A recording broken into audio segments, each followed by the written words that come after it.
This is Nishant with JavaScript Static Security Analysis made easy with JSPrime. Let's give him a hand.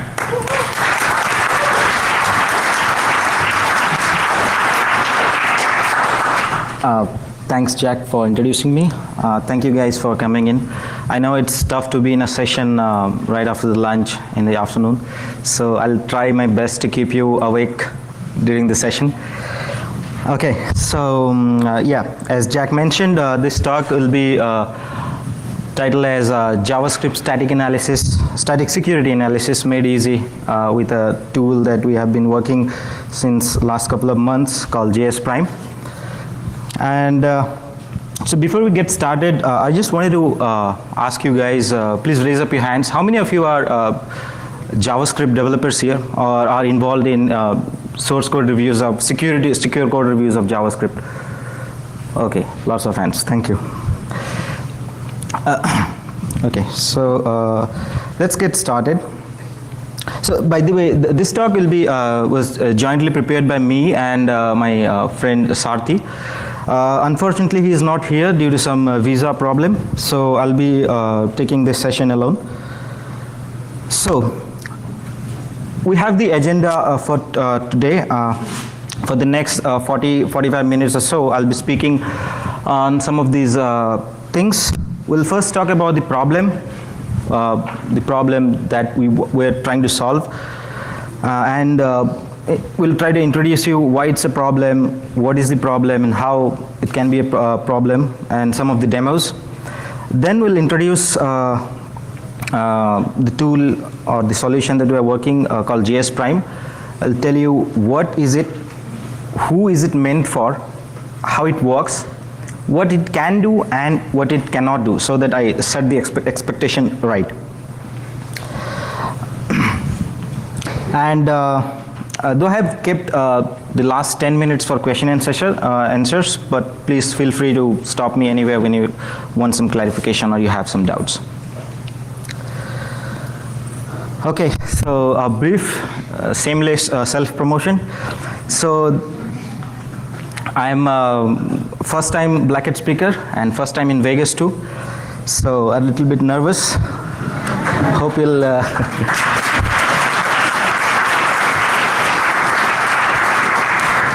hope you guys will make me comfortable. And I work as a senior pattern head at Yahoo, India.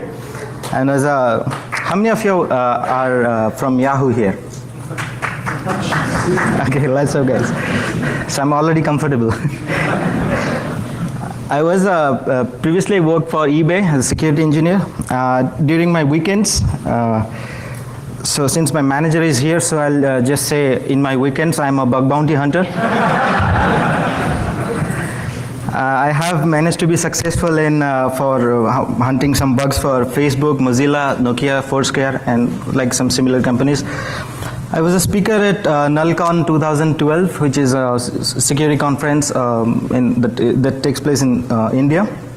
And there we release a very basic Firefox add-on that helps you scan for DOM-based XSS issues. I've been studying, self-studying security for last 5 years or so. I occasionally play grand piano and keyboards, and recently I've been turned into a sports bike enthusiast. So that's in my introduction. I'll just take a few minutes to introduce Sarthi. Unfortunately, he's not here, as I told you. He's a very experienced application developer, almost about more than 7 years of experience. He was with Yahoo for the last 5 years or so. He is now the full-time developer for this tool called JSPrime. You can catch him up at his Twitter handle and as well as on Facebook. Okay, so let's get serious.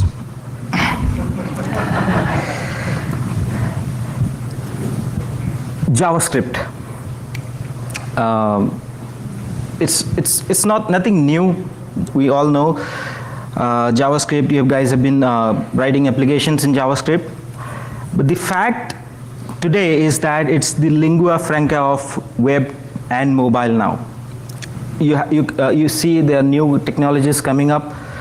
Firefox OS, you name it, on mobile devices, on mainstream web applications, in hybrid mobile applications like using frameworks like PhoneGap, and in Windows mobile phones, what they call it as WinJS. And there are new SDKs or frameworks being released like the Goo engine, which is lets you write interactive and 3D games using JavaScript and HTML5. So it's everywhere. And sorry, I forgot to mention about Node.js, the new server-side JavaScript. So it's almost everywhere, be it client-side, be it server-side, be it on mobile phones. It's everywhere. So it's becoming the most, the de facto language for developers, because they need to know just one language and they can program for, like, say, whatever application they need to or feel like. So that's about it. And so what is the problem with JavaScript then? So before I talk about the problem in context to security, I just wanted to let you know that why it's a big deal or big deal to review JavaScript-based source codes. Why there is a talk on a tool that just scans JavaScript source code and figures out security issues. That's because JavaScript is a very dynamic language. And these are some of the points that I have mentioned. I'll just go through. I'll just go through each one of them and show you some code snippets. And I hope I'll be able to convince you why it can be really a pain, or it can be really tricky to write at least a good JavaScript source code kernel, if not perfect. So JavaScript, as you know, is object-oriented language. You can create properties on demand. So let us just go and I'll just show you some source codes.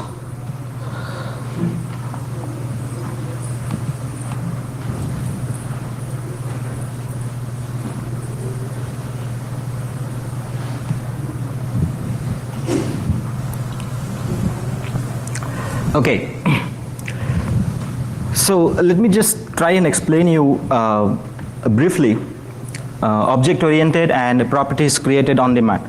So you see here, this line separates three different code snippets. But the interesting thing here is all these code snippets do the exact same thing. So what I've done here is I'm trying to create an object called black hat. And there's an function called upcoming, which is declared this way. And it has another attribute called events, which is an array. So this is one way you can create an object.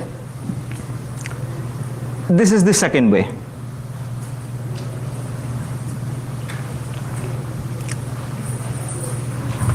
I'm using the new operator and defining an object which called black hat, and I'm using the object.define property to do this exact same thing. Have an attribute called upcoming, which is a function, and passing these function arguments, which is like writable, is it modifiable or not, enumerable, whether it shows up in the foreign loop or the object.keys, configurable or not, whether you can dynamically delete this attribute, and the same thing for the second property called or attribute called events, which is again an array.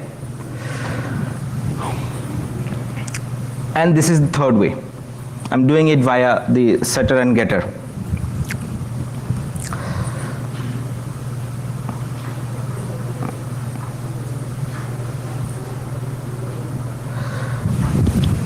So next thing is prototype-based inheritance. I'll just again go to the same thing.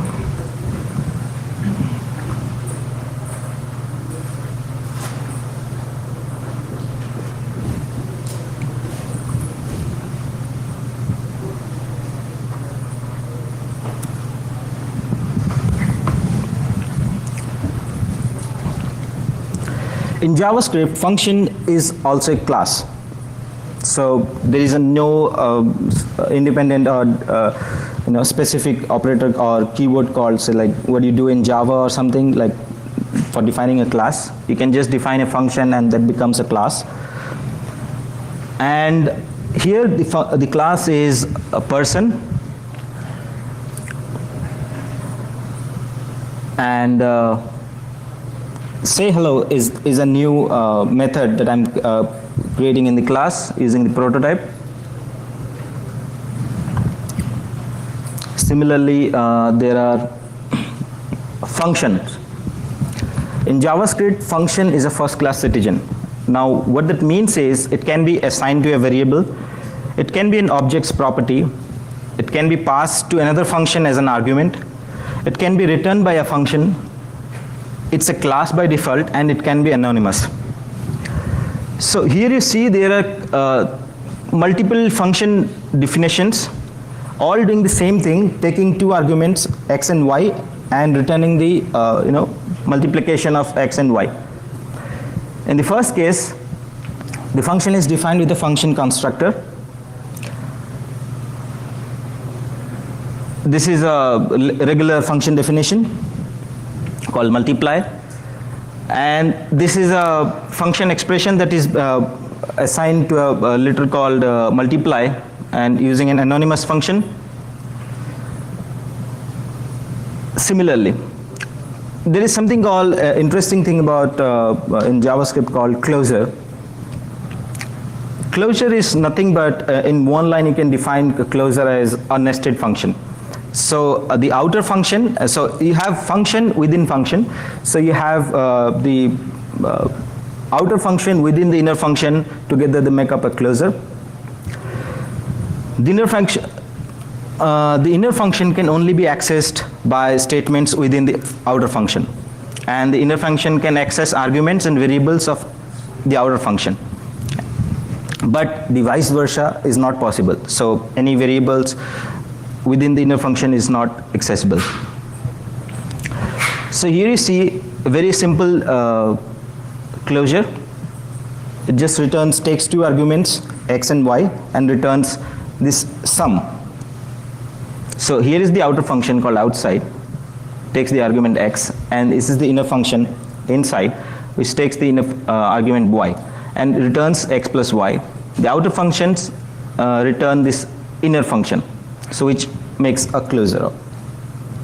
So the ways you can call this or do this statement is, you can call the outer function with the variable for argument for the outer function, and then you can, whatever it returns, that is this inside the inner function, you can pass an argument to it, and it returns 8 in this case, 3 plus 5, 8.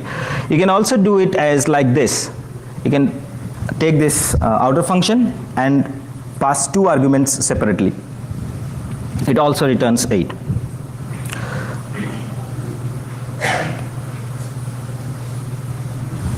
Okay, so coming back, so what I wanted to tell you here is that you can see that we are just doing one simple stuff, and there were like multiple ways of doing it. Some bit easy, or some simple, and some are really complex. So how do you make a static analyzer that is able to handle all these cases really well and can figure out issues with minimum, and the most important thing is with less false positives and false negatives. So that is why I think we have a session here today. We will be talking about why it's a pain to write a JavaScript static analyzer. Okay, now coming back to security as the context and JavaScript. In my experience, what I have found, like when I, in my free time when I hunt for bug bounties, I figured out that there are many Fortune 500 companies who are very well protected. They have really good server-side libraries that filter against regular cross-site scripting attacks. Now, when I say regular, I mean reflected XSS and stored XSS. But it's very surprising to see that DOM-based XSS is one such variant of cross-site scripting that is present, or it's very common. You find it in almost every such sites. And this is due to the fact that JavaScript is responsible. It happens in the client side and due to insecure JavaScript programming.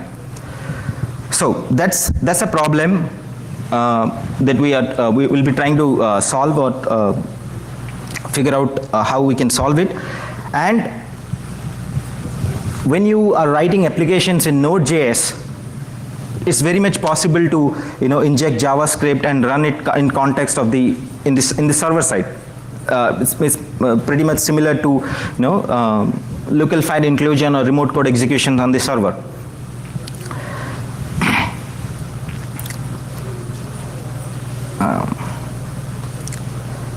Okay. So as I told you, server-side filtering fails for DOM-based XSS. That I hope you all know. And JavaScript code review is intimidating, if you know what I mean. So how many of you, I just wanted to ask once again the question, how many of you are involved in reviewing, security reviewing of JavaScript source codes? Okay, so would anybody mind telling me how do you do it? Do you do it manually, or do you use some tools like open source or commercial tools? Tools? Any would you like to name a few tools? Sorry? GSLint, okay. Hailstorm? Okay. 45? Okay. And what is your satisfaction level? I mean, how these tools perform? Are they really good? Are they like, how did they handle false positives, false negatives? Fair? Okay. And the reason I ask this question is because there is the availability of so much libraries, and when we scan JavaScript source code for sourcing pairs, there are libraries like jQuery, YUI, where you have some library dependent source and sinks as compared to the pure JavaScript based programs. So it's really tricky to maintain a track of all these libraries and figure out what is the source and sink pair for each and every library. Well, as I said, I didn't have access to many enough JavaScript source code scanners, so that's the reason I asked this question to you guys. Okay. So what is the impact of DOM-based XSS or server-side script injection? I think the impact is almost same when you have server-side, DOM-based XSS. It's whether it's reflected or not, the impact is same. Script injection on server side and in mobile applications can be really lethal because it runs, it actually enables remote code execution in context to that application. And just imagine about these libraries or frameworks, platforms like Node.js, Firefox OS, Windows 8 applications. So I'd just like to show you some of these vulnerable sample codes before we can, so that I can give you some context before we can move on to what is JSPrime and what it can do or not.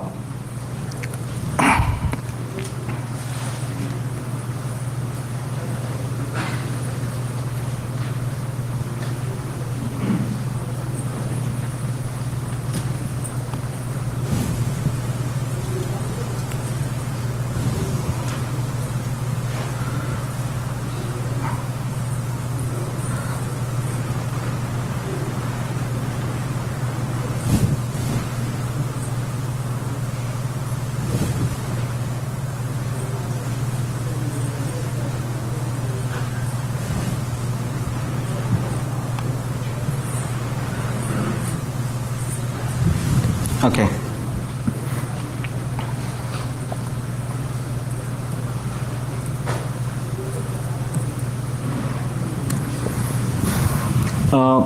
So this is a pretty simple example that I have of vulnerable code that I've written using YUI. So what it does, it simply, tracks the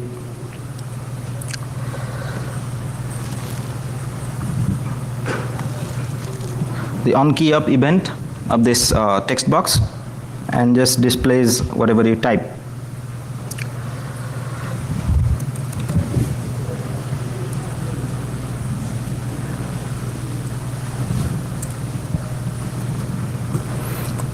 As simple as that. Now, in this case, if you do something like this,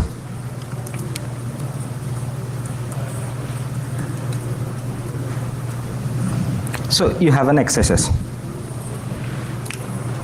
And this is a DOM-based XSS, and this is the client-side script responsible for causing this XSS. This one is using YUI. I have another one.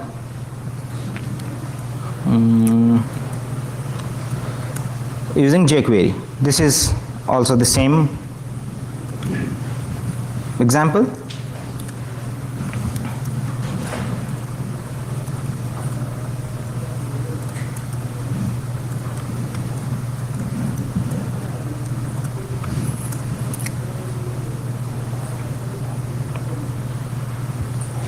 But in this case, it's using jQuery. So these are some sample codes are vulnerable to DOM-based XSS, insecure JavaScript programming.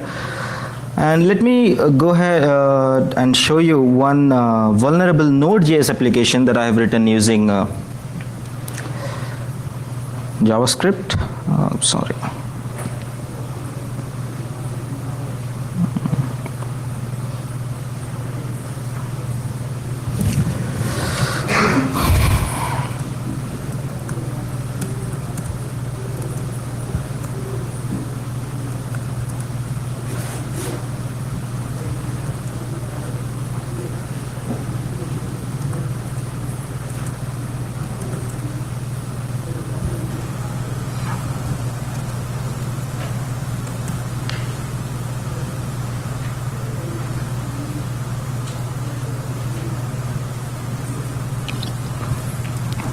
Okay.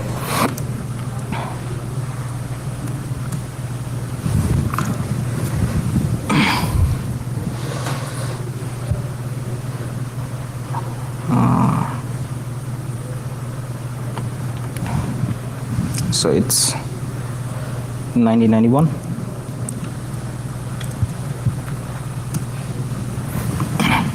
So it's a pretty basic Node.js application. What it does, it's just it has three functionalities. You can pass a JSON object, and you can save this, create a profile with the name, age, gender, location. You can view this profile. What it does, it takes this JSON object and writes a file on the disk, and then reads it back to you. So we can delete the profile. But interestingly, if you go and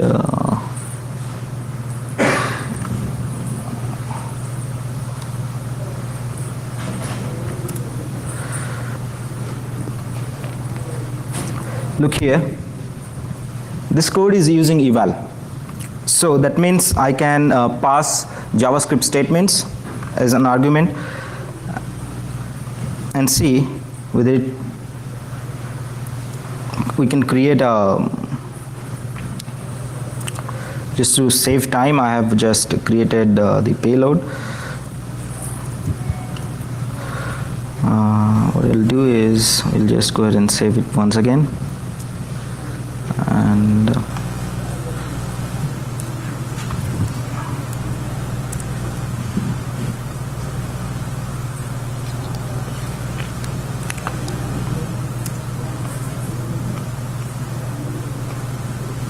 So if you see here, with my payload, I was able to run this command called ls and was able to list the directory on the server.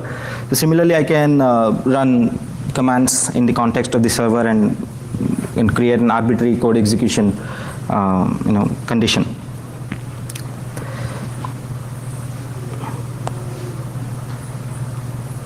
So what we saw here is, one second.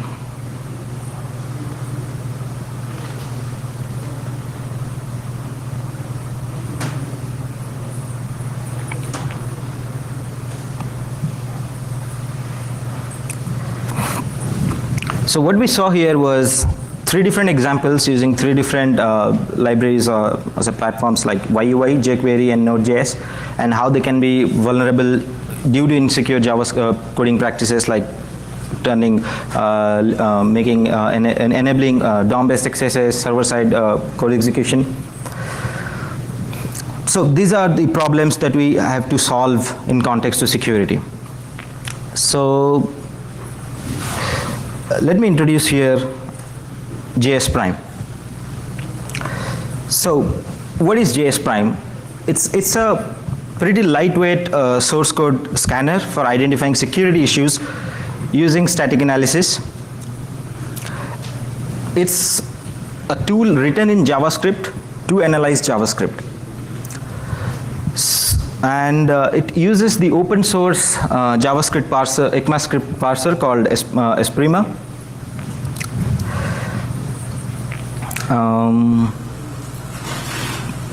And who is it meant for?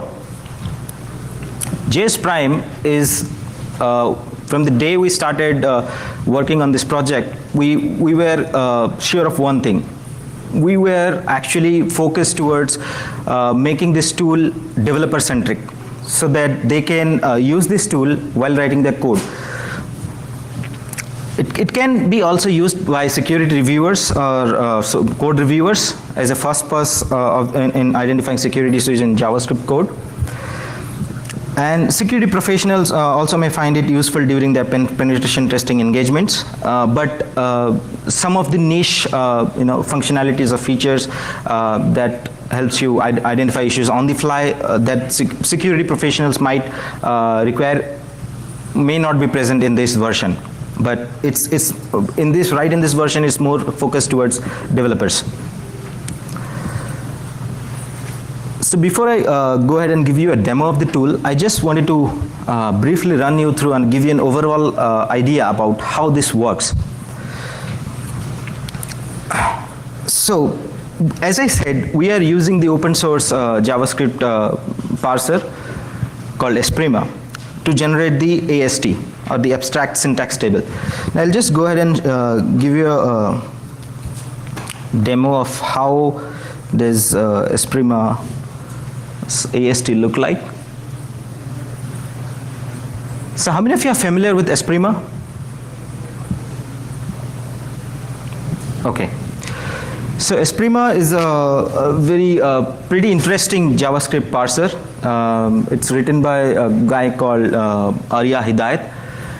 And it's written in JavaScript, so you can use it, run it in the browser, as well as it has a port of Node.js, so you can run it on the server side. So it has a very basic, so this is an online demo of this parser. So you see a very simple one-line statement.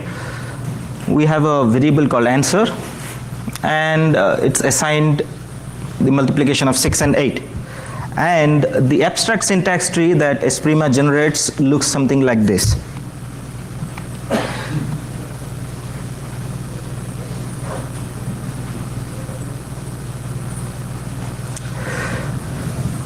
So what it does, it abstracts all these tricky coding style of developers and just represents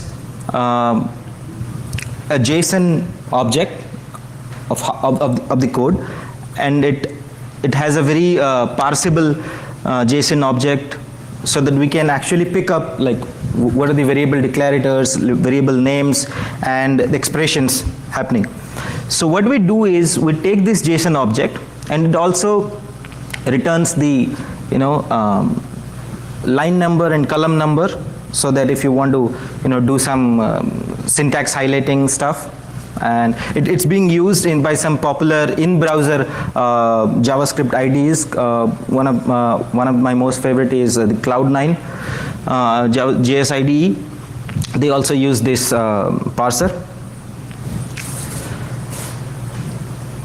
So we didn't try to write our own parser because we know that it's very tough.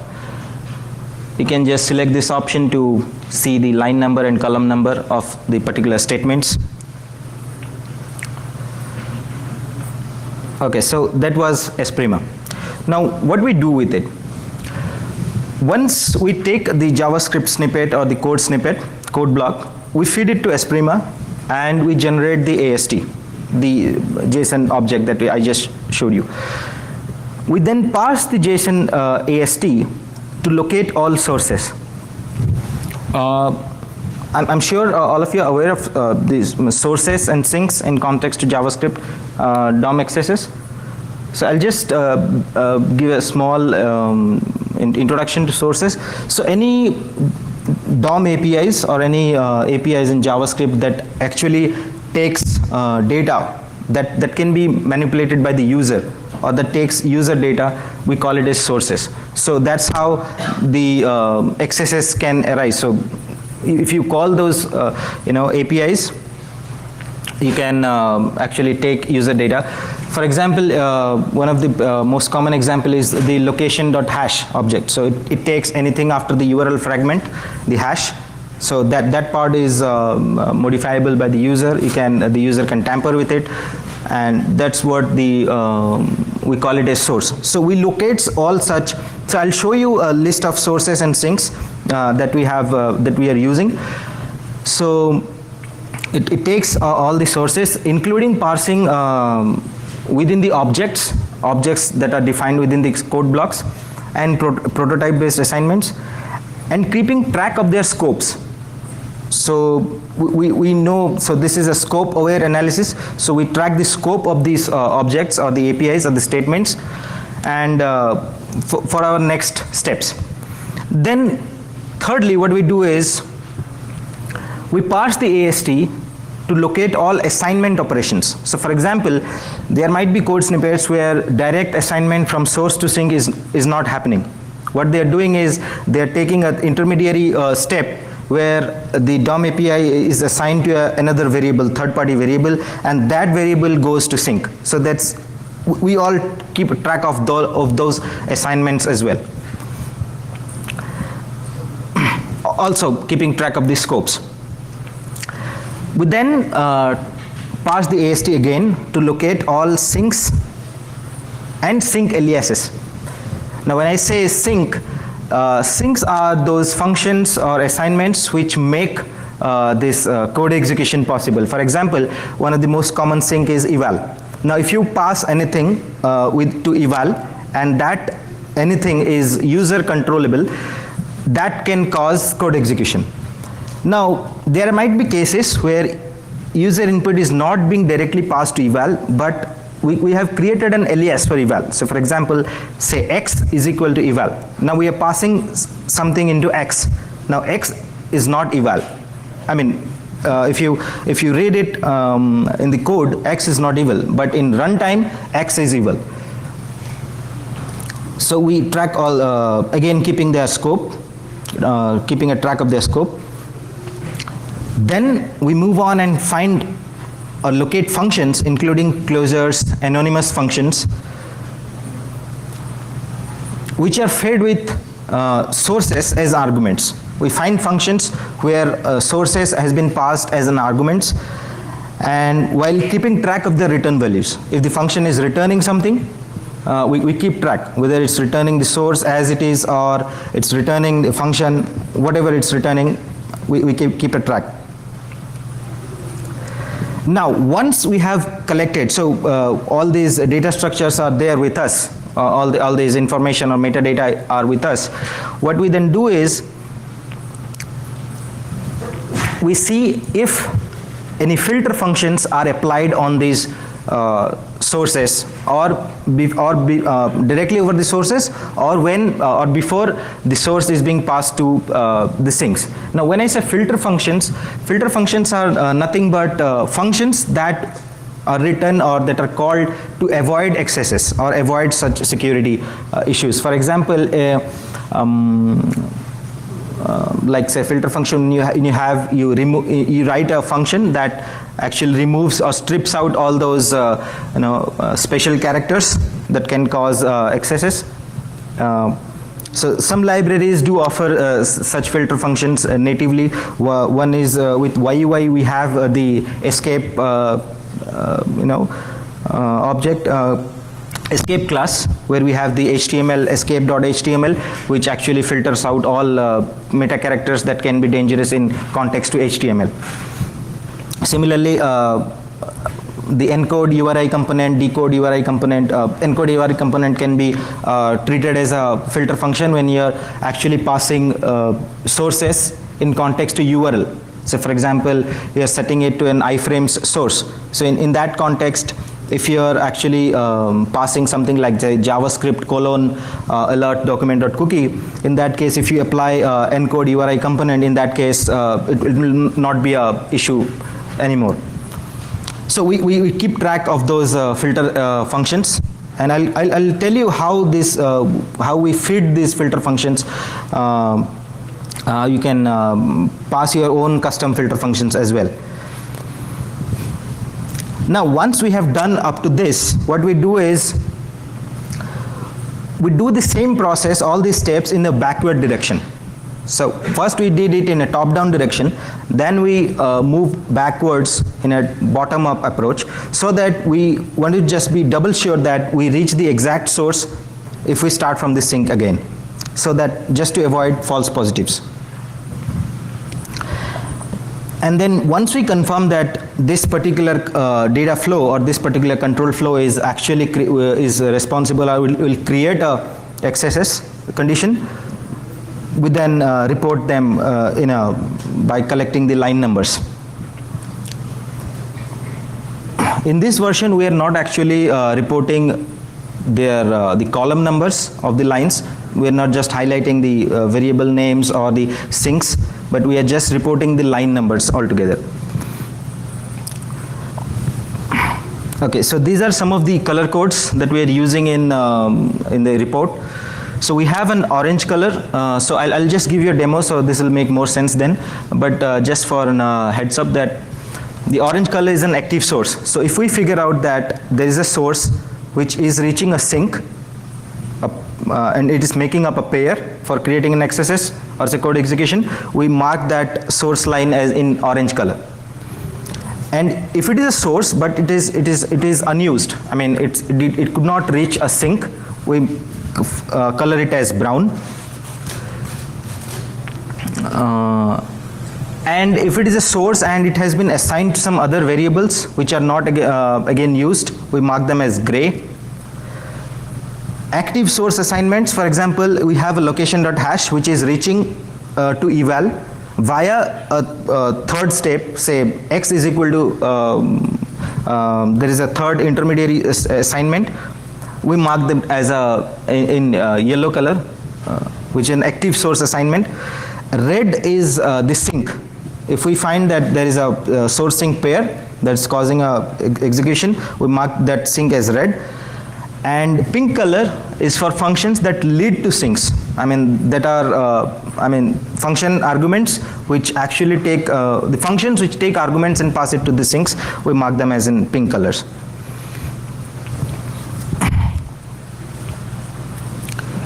Okay. So what JSPrime can do? It can follow code execution order. I'll show you in the demo of these points. It can handle first class functions. I have mentioned it earlier. It can analyze prototype based inheritance. It can understand typecasting. It understands context based filter functions. It has to be manually fed though. You have to manually configure it. It has library aware sources and sinks. So far we are supporting just for YUI and jQuery. It has scope-aware analysis for variables, objects, and functions, so that you have less false positives. It has control flow analysis and data flow analysis.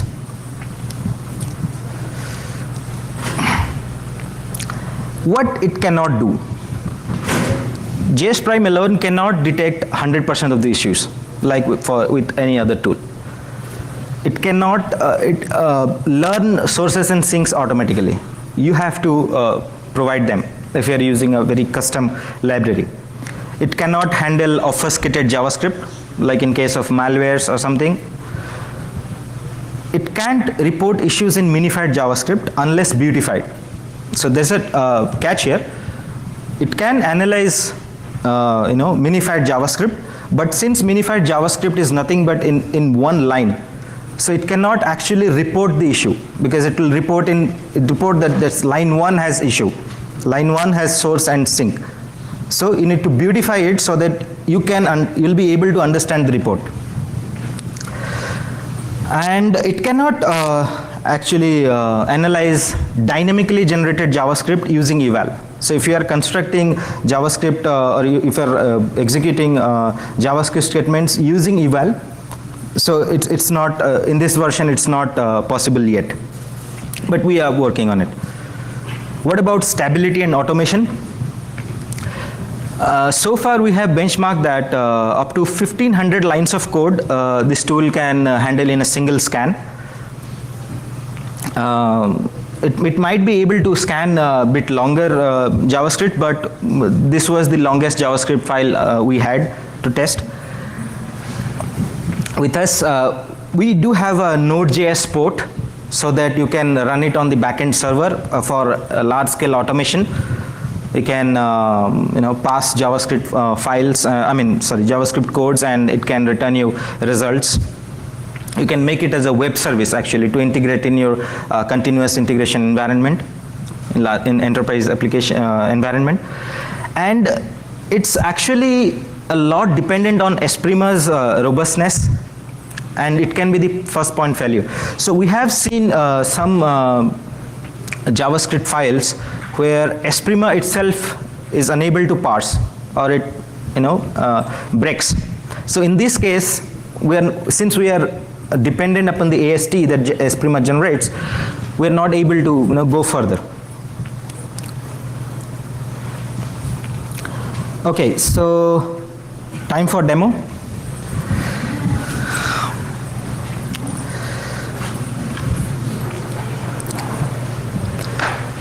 What we have here is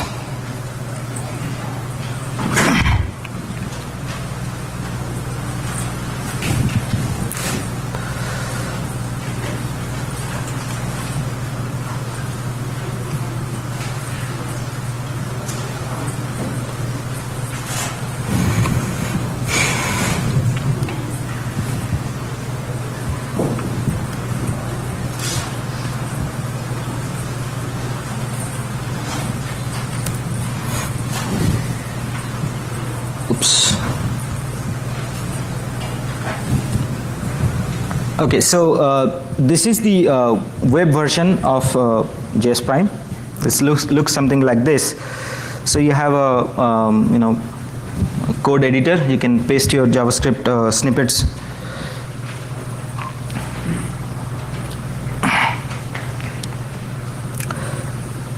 So if you guys are wondering like how you can scan multiple files, because it's just a code editor, so I'll come to that in a minute.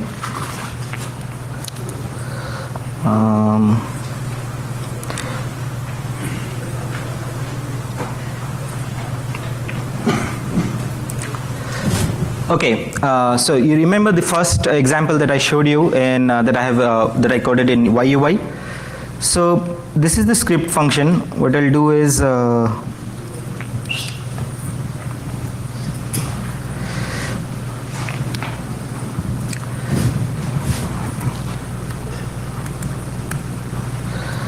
I'll just paste it here, and I'll try to run scan.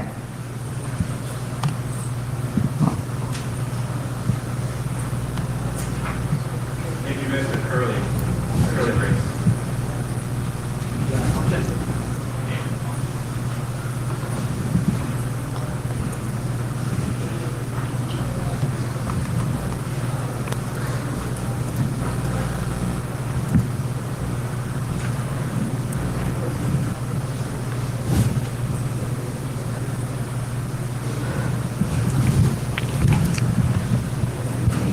Okay, so you see here, this is how the report looks like.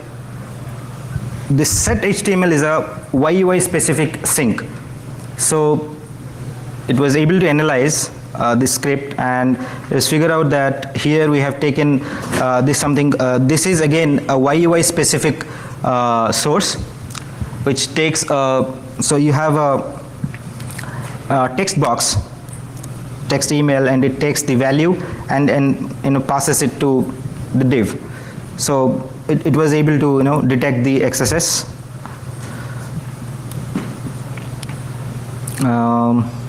I'll just go ahead and show you something like this. So that was a simple example. Let us go ahead here, and I'll just try to is something like this. So this is a short snippet, but it's kind of a little bit more complicated than the first one. What I've done here is there are two functions. One is called as time message, and the second one is called fire. Now fire, when you call this function, it takes the location.hash and passes it to it has an assignment to call. And call is passed as an argument to time message, which is defined earlier, and this becomes the argument, and it's passed to something called eval. Now this is a pretty simple example of DOM XSS. Now if you see here, this it reports the first line, the active source call, and it's the pink color shows the source being passed through a function, and finally the sync, which is eval. Now, interesting thing to know, notice in this report here is it is actually following the code execution order.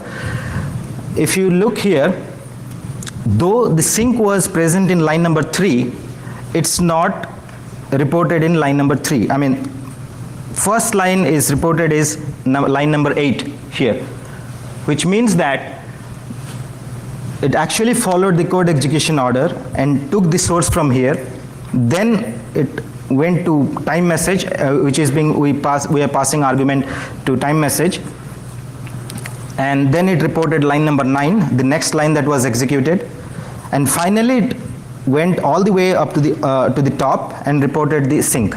So line number 3 is reported at the end. So now let us modify this source code a little bit. Let us take two arguments here, say ABC, and let us pass call to the second as a second argument, and let us pass a string, say 12.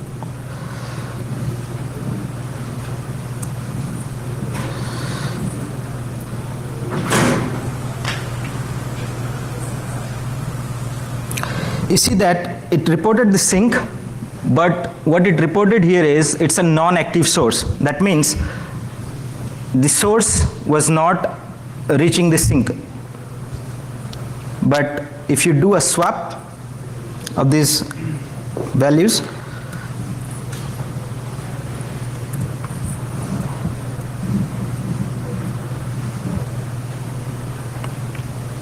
it's again orange. It shows that it's an active source now. It reached the sync.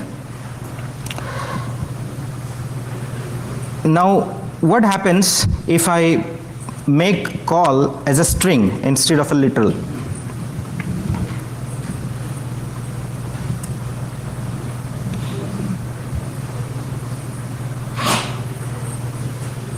Again, it was able to identify that call it's not actually greping, but it was able to identify that call is actually a literal, and so it's a string, it's not a literal actually.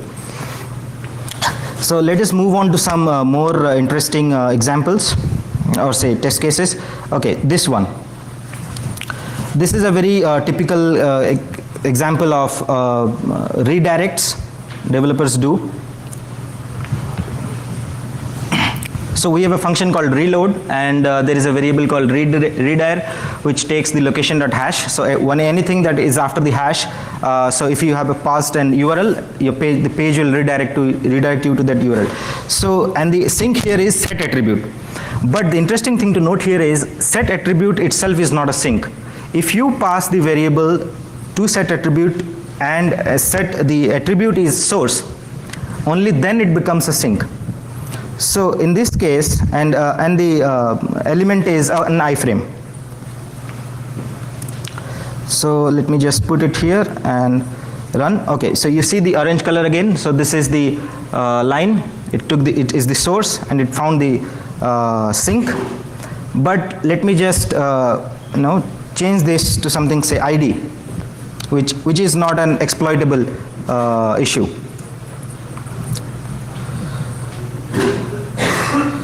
So you see here, it's not an active source anymore. No syncs are reported. So I'll just go ahead and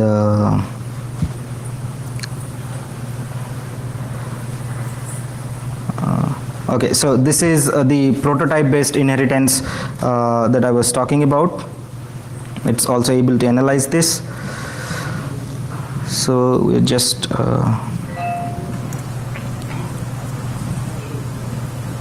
so you see here we have a function called template, which is a class, and we are defining a prototype called exec and assigning eval to it, so it becomes an alias. And then we have another attribute called param, which is actually taking the source. We have a new class called clone, which is inherited from this template, from the template class. And we are creating a new instance called xy, and then we are calling xy.exec and passing the param, which is nothing but the source. Yeah, so you see the orange color, and the source is able to pass through, and it was able to track down that it's actually a XSS condition.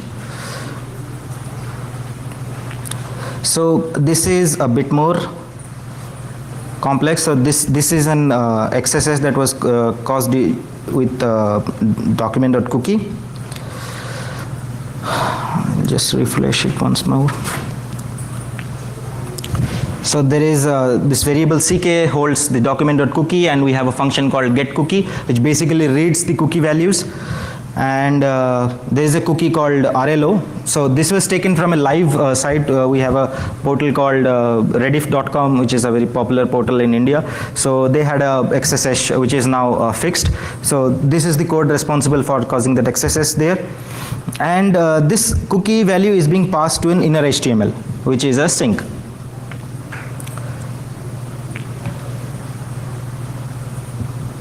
Okay, so just okay, you see this is the active source, document.cookie, and if we go down bottom, we see that active sync found, inner HTML, it was assigned.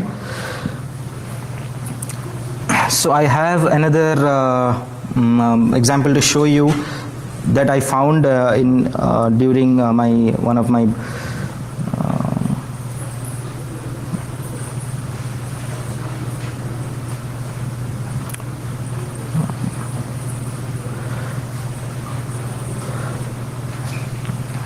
So this was an XSS that I found in PayPal.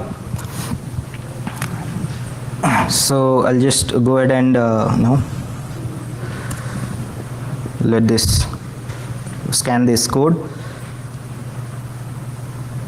So yeah, it's able to scan. So the use case here was they were allowing uploading a file name, a file. And that file name field was taken from this value, and it was being passed to inner HTML, which was creating the XSS condition. Okay, so there are more complex test cases, just that we are running out of time. Okay, so that was a brief introduction of how this tool works and how it can follow these JavaScript features. So what is the roadmap for this project? We are working on improving the performance and stability. We are trying to focus on multiple file scanning, Node.js project scanning. Oh, okay, I just forgot to show you one more thing.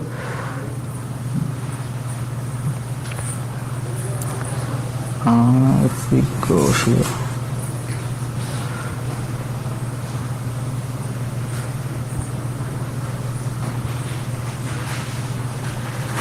Okay.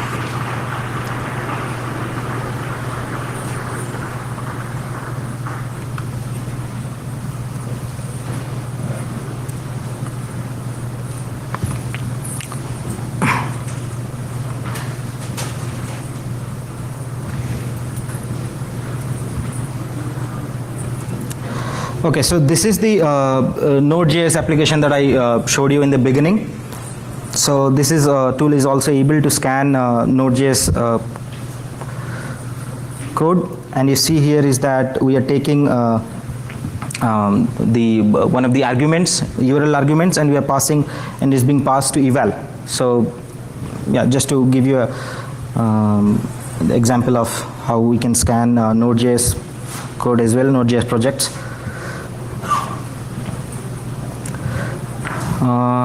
Okay, and we are also planning to have an IDE plugin for, say, Notepad.js or WebStorm or whatever is your favorite IDE. More library support in addition to YUI and jQuery, and support for string manipulation simulation, and of course there's suggestions if you have any. So the summary is, it's an actively work in progress. We have a promising roadmap.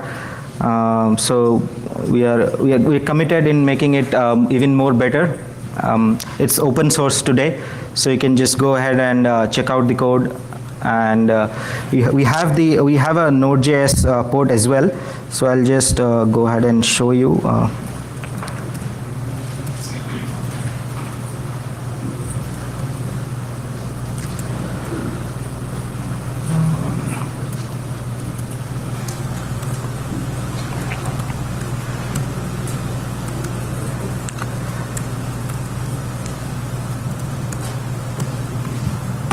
Okay, so by default this runs on 127.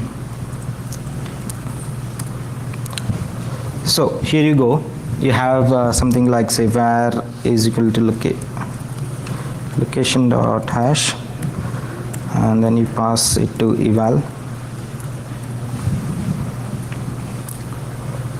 And so the UI is not that much fancy in the Node.js version, but you get the idea. So you can just take it and make it as a web service and run it as a large-scale environment. So just to wrap up, it's there on one more thing. We have github.com/dpnishant. So here you have JSPrime. You can just download the source code, and yeah, this is what the JSPrime source code looks like. So you can just specify your sources and sinks, right? And you can like mention like sinks with conditional sinks, like whether you have set attribute when you have href or src. And similarly, you can write filter functions like we have for escape HTML and code URI component. Okay, so I just wanted to thank these guys, Arya Hidayat, Paul Thurial, Bishan Singh, and Rafe Baloch. Any questions?